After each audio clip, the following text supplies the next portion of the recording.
Hey, this is Stacia, and I'm going to share my round two game that I played at the Parma Chess Club this past Tuesday. So I'm playing Snehan Mukherjee, um, who is a teenager, and okay, um, we've had some good games in the past, and he's rated 1673. So he opens with e4. I go e5. He went knight f3, knight c6, and bishop to c4, which is the Italian game. I played knight to f6, which is the two knights defense. And he goes knight to c3. Okay, so this is the four knights Italian, and I actually consider this to be like an inaccuracy because we have this little trick with knight takes pawn, knight takes, and d5. And I like these positions for black. I mean, I'm not saying black is better or anything, but black's pretty much equalized. So he played the correct move, bishop to d3. I take the knight, and he takes back. Okay, so white's sort of threatening to mess up our pawns. But to do that, though, we'll have to give up the two bishops. Okay, but I do care about this pawn. So I play bishop d6. And now he played b3. So we had one other game in this exact position, I think. And I think he played b3 that game as well. But I'm not a big fan of that move. To me, it's a little bit slow. But okay. Now I played bishop g4, which pins the knight. I wasn't totally sure this is the right move. So I actually do want to check the opening book and see. Wow, there's no games in this variation at all. In the master database, there's nothing. Probably because masters don't allow that fork. In the Lichess database, white just castles here. Or wait, black castles here. And f5 is a move too.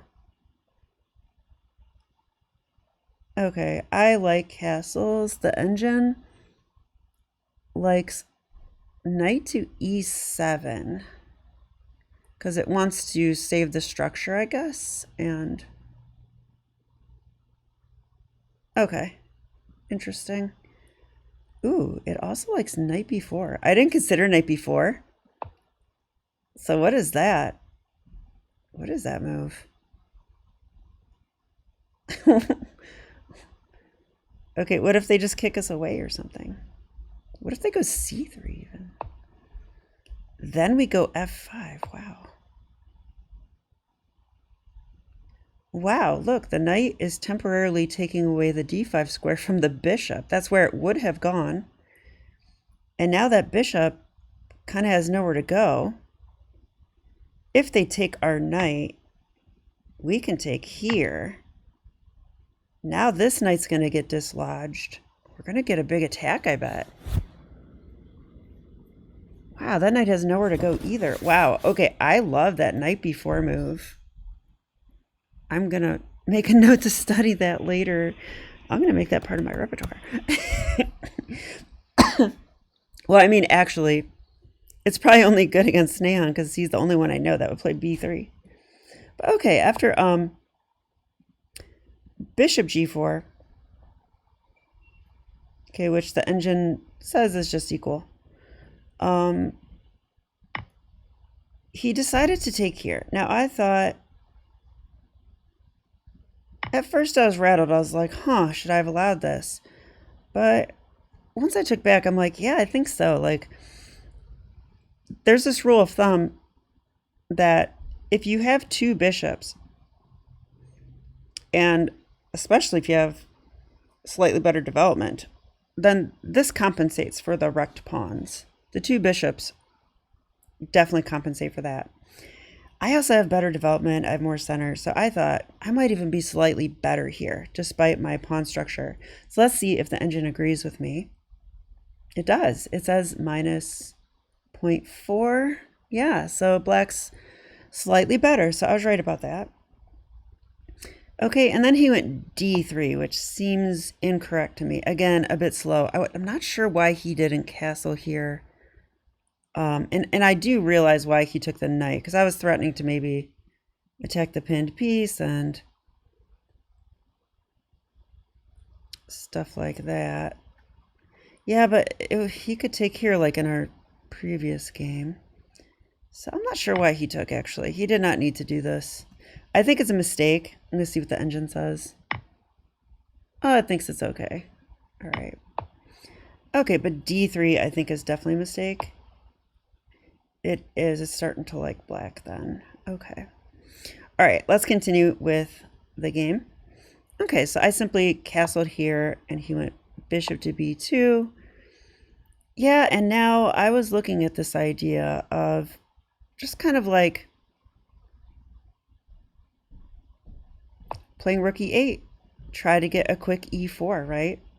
Try to get a quick E4 and open the position. I was also constantly looking at these checks, but I thought he could play C3 and then go for D4, and then that should make the bishop pretty good.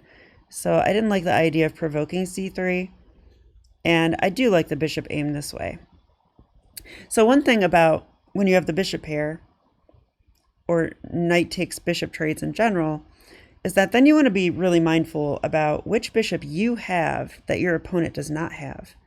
So I was thinking about this light square bishop mostly. I do not want to trade that bishop. So I had no intention of taking this knight. So I was definitely looking at stuff like H3 and this and him trying to win the bishop. Of course, that would weaken his entire king side though. So I thought that would still be okay too. And this does happen.